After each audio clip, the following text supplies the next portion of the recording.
Part 1. The Beginning. At 30, Ethan Walker felt like the world had already moved on without him. His friends were getting promoted, buying houses, traveling abroad, getting married. And he was still stuck in the same small apartment, staring at the same cracked ceiling every morning, asking himself the same question: what happened to my life? He once had dreams. He once wanted to build something meaningful, to make his parents proud, to prove to himself that he was capable. But life had other plans. One failure led to another. A small business that collapsed. A job he lost after trying too hard to please everyone. And then the silence. Months of doing nothing, lost in a fog of self-doubt and shame. Every day, Ethan woke up later than he should. He'd grab his phone, scroll through social media, and see everyone else winning at life. Each photo, each achievement from others felt like a knife. He smiled at their happiness, but deep inside, something whispered, "You're not enough." And that voice followed him everywhere. His world shrank slowly. He avoided friends. He stopped calling his parents. He convinced himself he was just resting, but the truth was, he was hiding. At night, he'd stare at the window, watching the city lights flicker like distant stars, and he'd whisper to himself, "Maybe it's too late." He was 30, no savings, no direction, no confidence left. Every failure had become a wall around him, thick, cold, and suffocating. The more he tried to ignore it, the heavier it felt.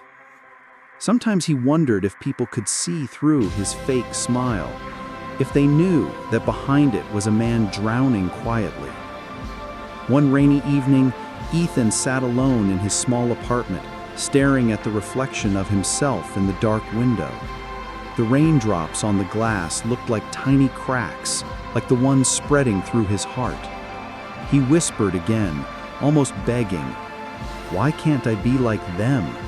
Why can't I just be enough?"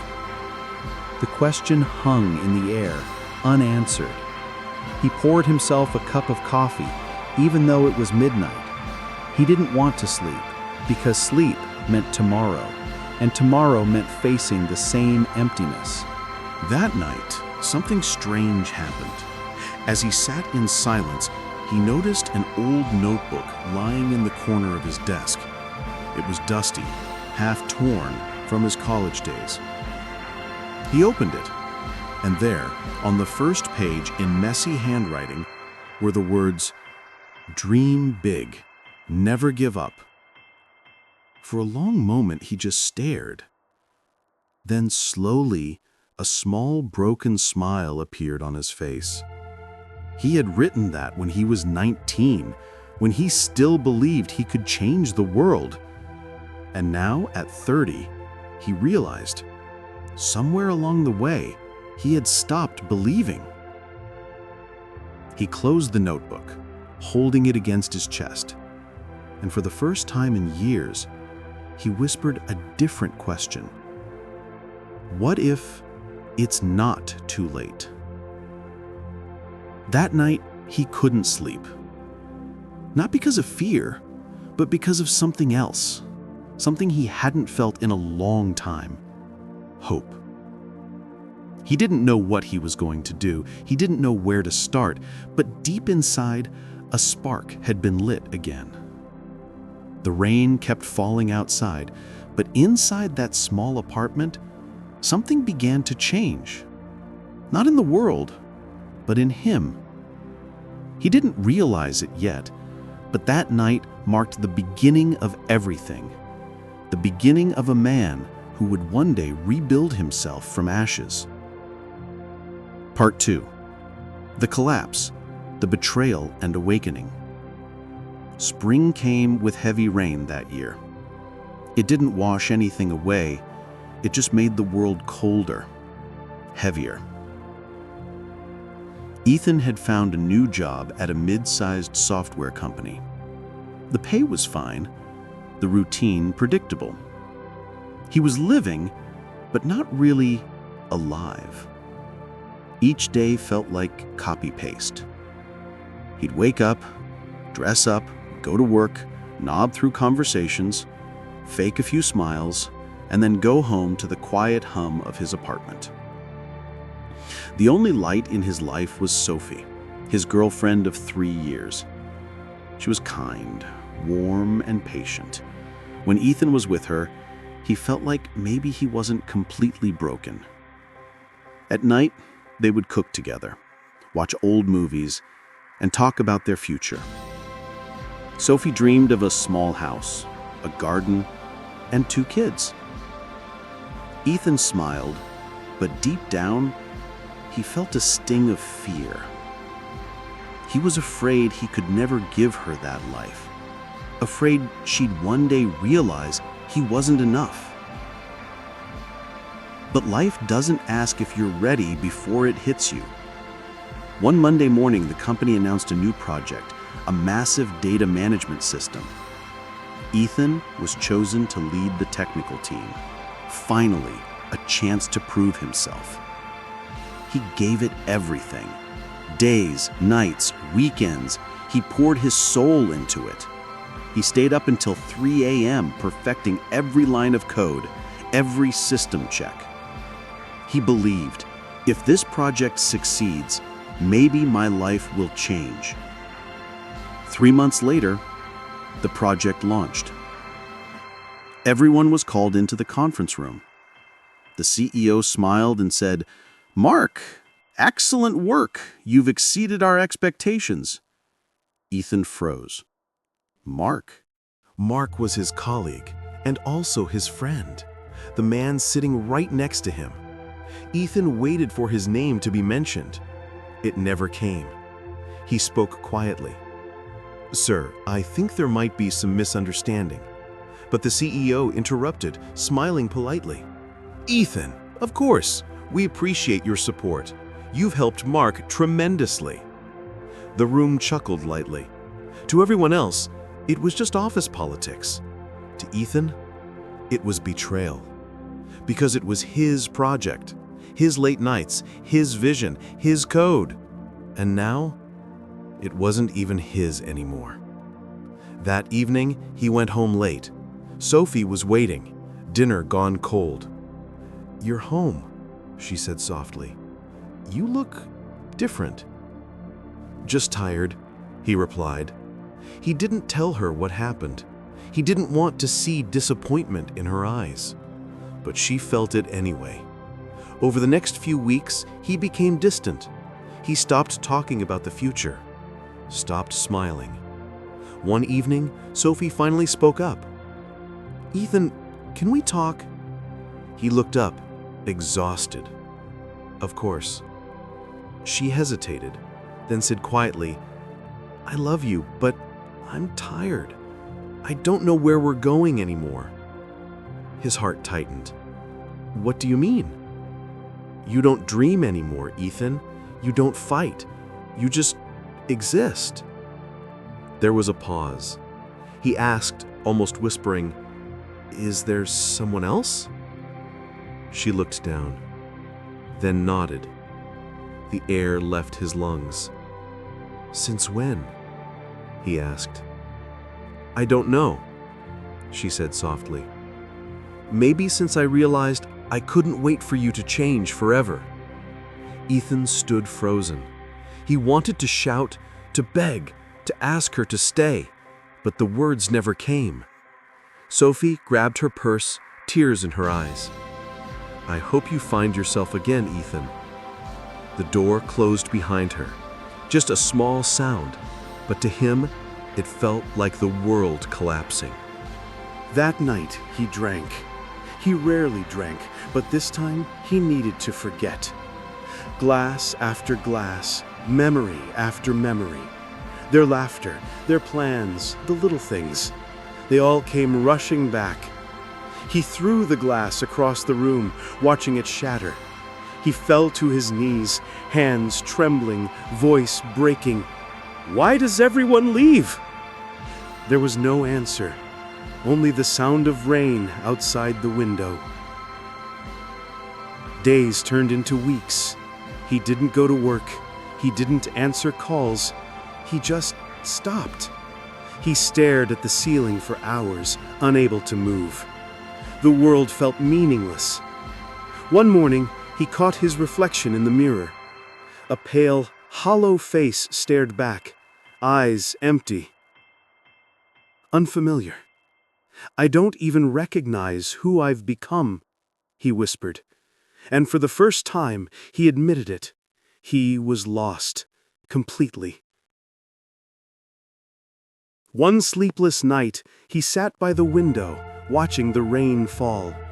City lights blurred into colors on the glass. He opened his phone, scrolling aimlessly, until he saw a quote from a stranger online. "You can start over, not from scratch, but from experience." He read it again, and again, and again. Something inside him cracked open. He cried, not out of pain, but realization. Because for the first time, he understood. Maybe he could begin again. He looked around the messy apartment, broken glass, clothes everywhere, papers scattered. It looked exactly like his life, shattered, chaotic. So he stood up and began cleaning. Piece by piece, he picked up the mess. He worked through the night. By dawn, the apartment was clean. He sat down, exhausted but lighter, and as the first sunlight spilled through the window, he whispered, "Maybe I still have a chance." The next morning, Ethan stepped outside. For the first time in weeks, he lifted his head toward the sky. The clouds were still gray, but far, far above, he saw a thin streak of light breaking through. It wasn't much, but it was enough. It was the beginning. Part 3. The Rebuild. The Journey Back to Life. Starting over is not like turning a page. It's more like learning how to breathe again. Slow, painful, deliberate.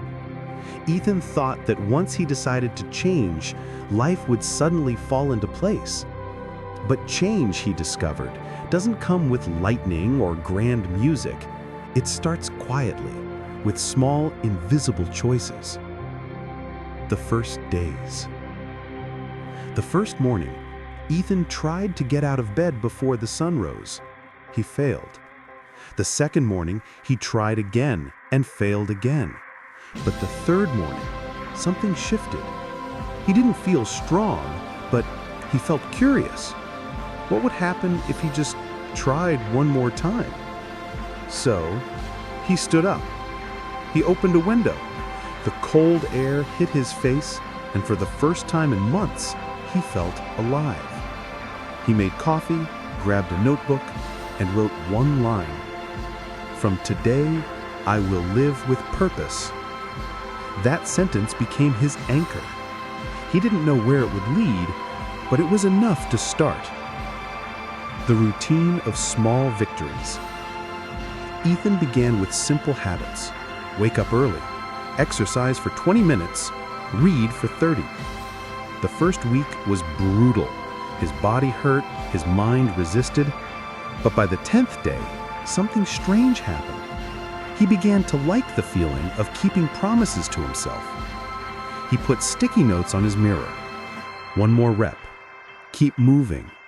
Pain is temporary. Pride is forever. And every morning, he whispered to his reflection, "I'm not who I was. I'm becoming who I'm meant to be." Those words didn't fix him overnight, but they reminded him he was in progress. And that was enough. Learning again. Ethan realized motivation was just the spark. What would sustain him was skill. He started learning again, from scratch. Programming, design, business, leadership, anything that could make him stronger, smarter, sharper. He couldn't afford expensive courses, so he devoured free content online. He read late into the night, took notes, built small projects. There were nights he wanted to quit. His brain ached, his eyes burned. But then he'd whisper to himself, "This pain means I'm growing." And he'd keep going. He wasn't learning to prove anything to the world. He was learning to rebuild his foundation for himself. Greg, the first job back. After 6 months of relentless effort, Ethan landed a new job at a small tech startup. The salary was lower, the office was cramped, but he didn't care. This time, he wasn't chasing status, he was chasing growth. He showed up early, stayed late. When others complained, he stayed silent and focused. He didn't try to impress anyone. He just worked, consistently, quietly, day after day. Soon people noticed, not because he talked about what he was doing, but because he did what he said. His boss, a young entrepreneur named Lucas, pulled him aside one evening. "Ethan, I don't know what you've been through, but I can tell you've seen failure and learned from it. You're the calmest person here when things go wrong." Ethan smiled. "Maybe it's because I know what real failure feels like. Everything else just feels smaller." Lucas nodded. And from that moment, a quiet trust grew between them. The storm returns. A year later, the startup hit a major crisis. Their biggest client backed out. Cash flow collapsed. Half the team quit. Lucas was ready to shut it all down. He sat in his office one night, face in his hands. Ethan walked in quietly. "You're not giving up, are you?" Lucas sighed. "It's over, Ethan. We can't recover from this." Ethan shook his head. "You know what's over? The moment you stop believing it's possible. We can fix this. It'll take time, but we can." Lucas stared at him. "Why do you still believe?"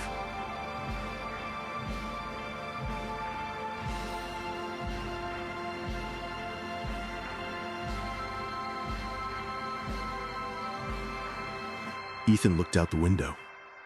"Because I've already lost everything once, and I survived. If I can survive that, I can survive this."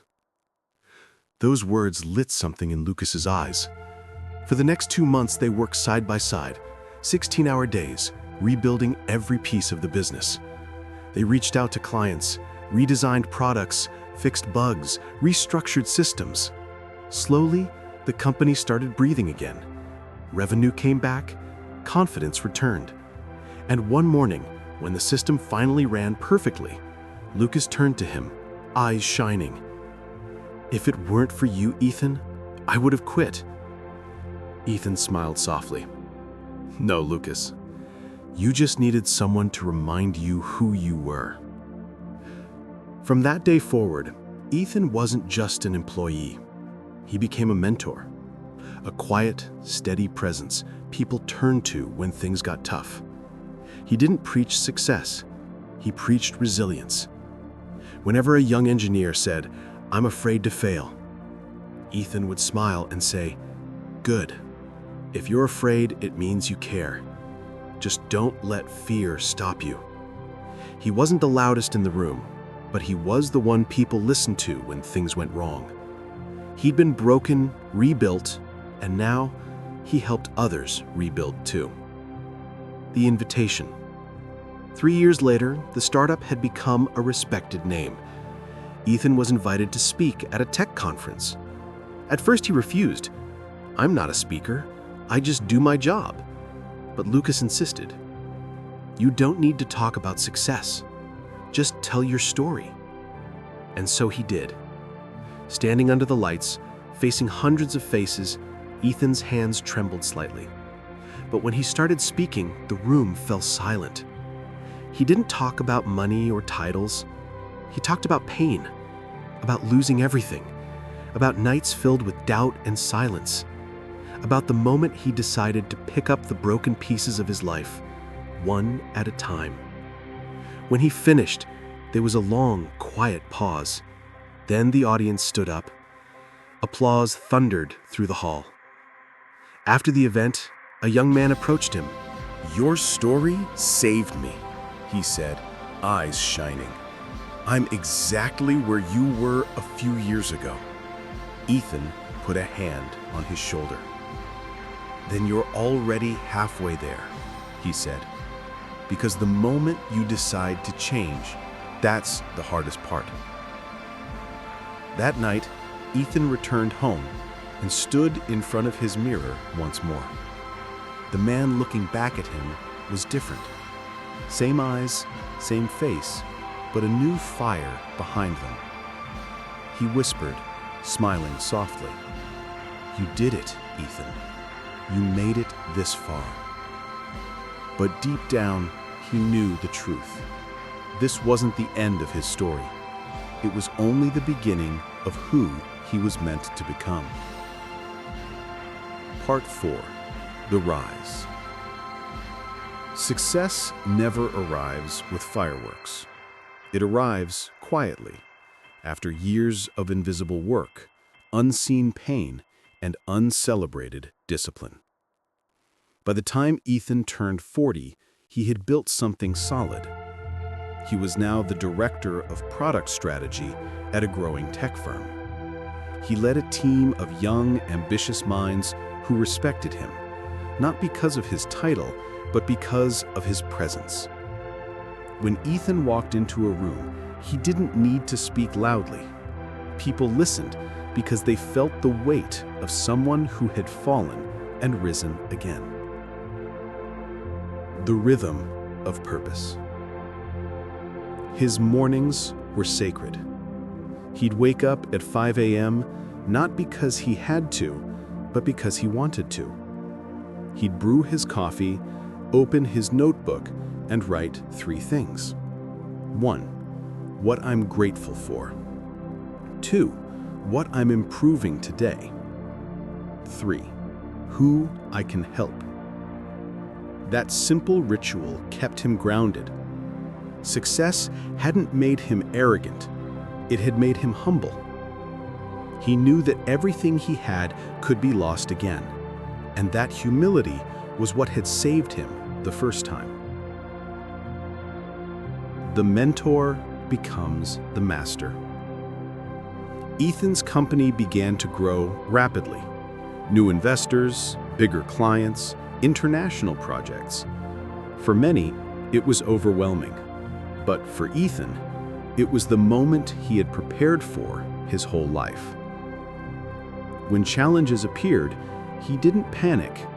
He'd lean back in his chair, take a breath, and say, "Let's solve the problem, not feed the panic." His calmness became contagious. The younger team members often asked, "How do you stay so centered when everything falls apart?" He would smile and reply, "Because I already know what falling apart really means. This is just business." From success to significance. At 42, Ethan made a bold decision. He left his corporate job. People thought he was crazy. He had a stable career, respect, wealth. Why walk away? But Ethan wasn't chasing comfort anymore. He wanted impact. He wanted to help others who were where he once had been, lost, broken, and hopeless at 30. So he started a small project called the Phoenix Workshop, a program designed to help people rebuild their lives after failure. He didn't advertise it as self-help. He simply called it a space for those ready to rise again. At first, only 5 people showed up: a teacher, a taxi driver, a single mom, a young man who just lost his job, and a woman recovering from divorce. Ethan didn't lecture them. He listened. Then quietly he said, "You think your pain defines you. It doesn't. It refines you. It teaches you what you're truly made of. Every scar is a reminder. You survived." And as he spoke, something powerful filled the room. Hope. Word spread quickly. A few months later, 50 people came. Then hundreds. Soon, Ethan was invited to speak at universities, then conferences, then on global stages. But no matter where he went, he always ended his talks with the same line: "The greatest project you'll ever build is yourself." The fire within. At 45, Ethan wasn't just successful, he was fulfilled. He had wealth, yes, but more than that, he had peace. Every day he woke with the same gratitude he had written years ago. He donated part of his income to support education for kids who'd lost their parents. He still exercised, still wrote in his notebook, still whispered to himself before bed, "Keep becoming." His life wasn't perfect. He still had bad days, failures, rejections. But now he no longer feared them. He understood that pain wasn't the enemy, it was the teacher. And when he looked in the mirror, he no longer saw the man who once asked, "Why can't I be like them?" He saw the man who finally realized he never needed to be anyone but himself. The legacy. One evening, as he walked into another packed seminar hall, a young man approached him nervously. "Mr. Walker, I just wanted to say, your story saved my life. I was going to give up last year. Then I watched your video, and it made me believe again." Ethan smiled warmly, putting a hand on the young man's shoulder. "Then promise me something," he said. "When you rise, reach back and pull someone else up. That's how the world changes, one hand at a time." The young man nodded, eyes glistening. Ethan walked onto the stage. The lights hit his face, and for a moment, he thought back to that lonely apartment, to the rain on the window, to the man who once whispered, "Maybe it's too late." And he smiled, because now, standing under the bright lights, he knew it was never too late. The final note.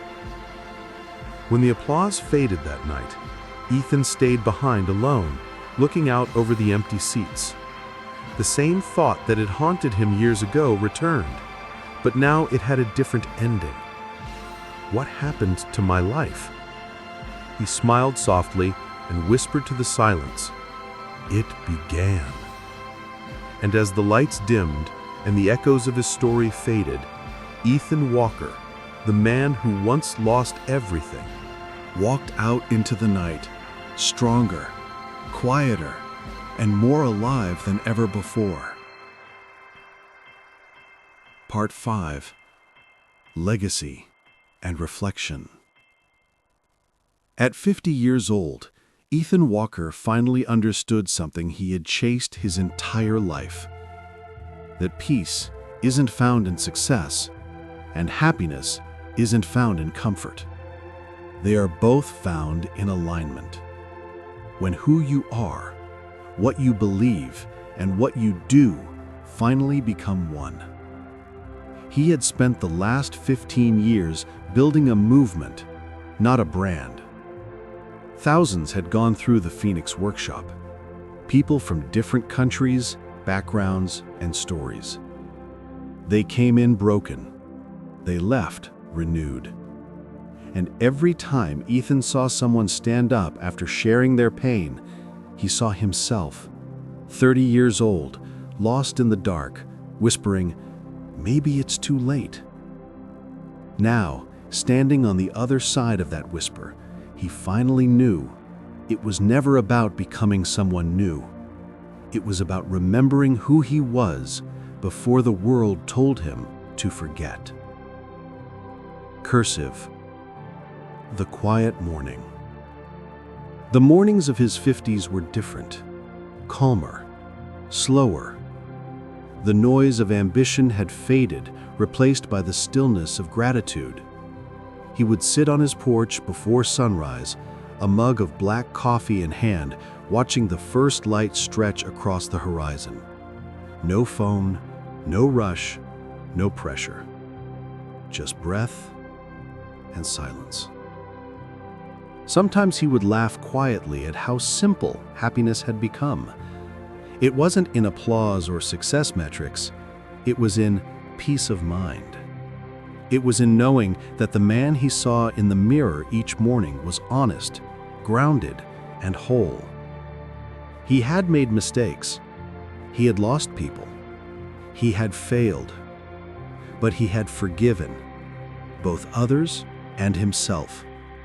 And forgiveness, he realized, was the truest form of freedom. Cursive. A letter to his younger self. One morning, while cleaning his study, Ethan found that same old notebook, the one from his 20s where he had once written, "Dream big, never give up." He smiled and opened a new page. For a moment he hesitated, then began writing. Not for business, not for the world, but for the young man he once was. Quote, "Dear Ethan, I know you're scared. I know you think you've wasted too many years, that you've fallen too far behind. You haven't. You are exactly where you're meant to be, learning, breaking, rebuilding. The pain you feel now is not punishment, it's preparation. One day you'll understand why the doors had to close, why the people you loved had to leave, why success seemed so far away. Because if life had given you what you wanted back then, you would have never become who you were meant to be. One day you'll stand on a stage and tell your story. You'll see faces light up, not because you were perfect, but because you were real. You'll learn that success isn't about reaching the top. It's about lifting others as you climb. So hold on. Keep going. Cry if you must, but never stop moving forward. I'm waiting for you on the other side of fear. With love, your future self."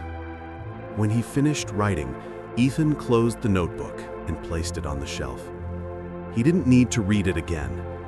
He just smiled, knowing that somewhere out there, someone younger, someone broken, might one day hear his story and feel the same letter written inside their heart. The Earth ripple effect. Years later, the Phoenix Workshop had grown into a global foundation. Not a business, an ecosystem of hope.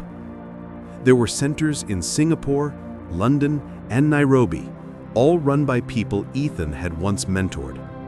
They didn't just teach skills, they taught people how to rebuild their belief in themselves. In one of his last global events, a woman approached him after his talk. She was trembling, holding a photo. "You don't know me," she said.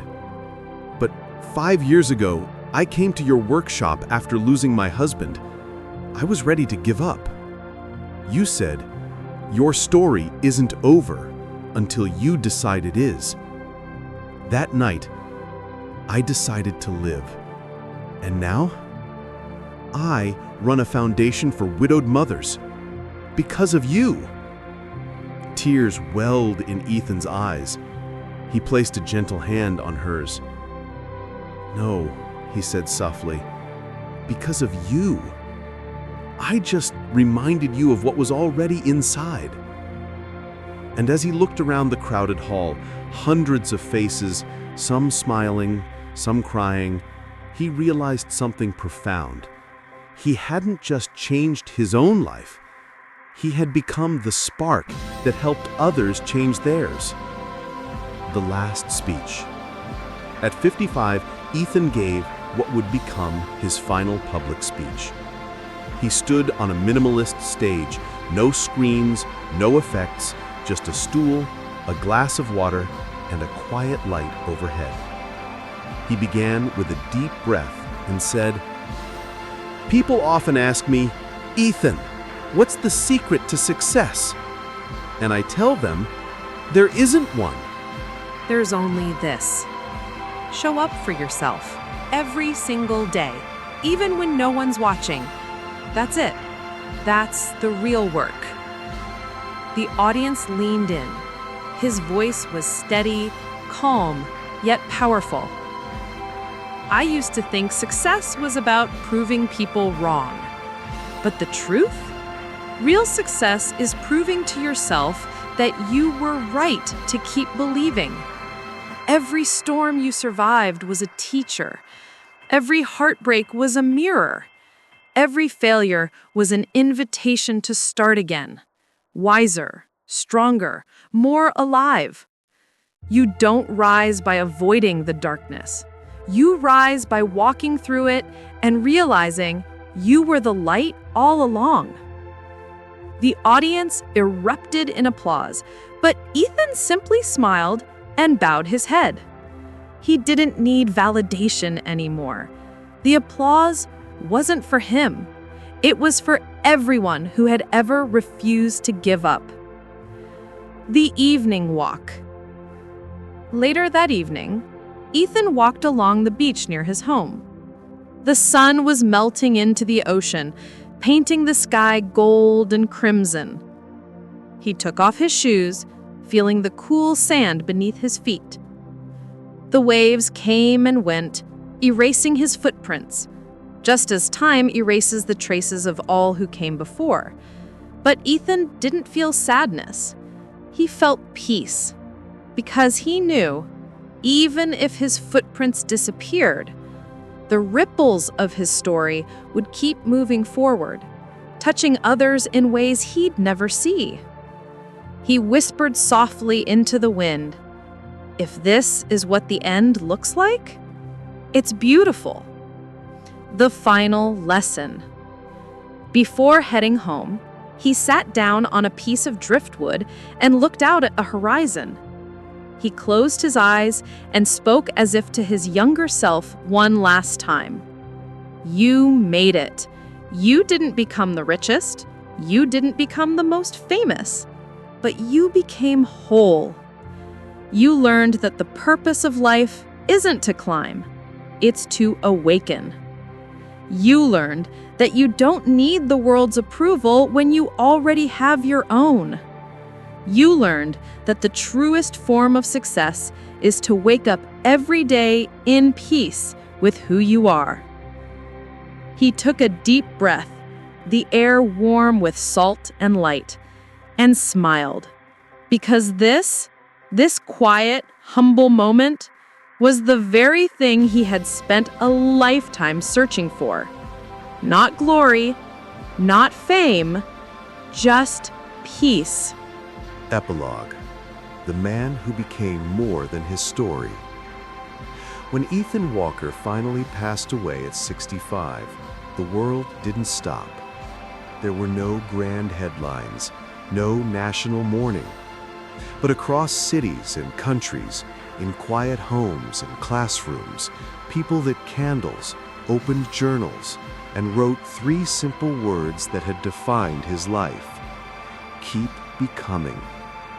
Because that was his legacy, not his wealth, not his company, not his fame, but the courage to start again, no matter how late, and to believe that even the darkest story can still become light. And somewhere, perhaps beyond time itself, a younger Ethan, the one who once sat in that small apartment, staring at the rain, finally smiled back, because the man he dreamed of becoming had finally found him.